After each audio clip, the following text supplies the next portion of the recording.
ঘূর্ণিঝড় মন্থা দুর্বল হয়ে লঘুচাপে পরিণত হয়েছে। এর প্রভাবে ঢাকা, খুলনা, রাজশাহী, ময়মনসিংহ, সিলেট বিভাগে থেমে থেমে ভারী বৃষ্টি হচ্ছে। রোববার সকাল পর্যন্ত বৃষ্টি অব্যাহত থাকবে। আবহাওয়া অফিস বলছে, রাজধানীতে শনিবার বিকেলে 32 মিলিমিটার বৃষ্টিপাত হয়েছে, আর সিরাজগঞ্জে তারাশে হয়েছে 166 মিলিমিটার। বৃষ্টির কারণে রাতে তাপমাত্রা 1 থেকে 2 ডিগ্রি সেলসিয়াস কমবে।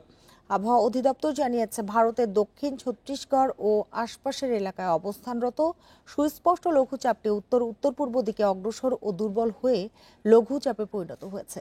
বর্তমানে এটি পশ্চিমবঙ্গ ও তৎসংলগ্ন এলাকায় অবস্থান করছে।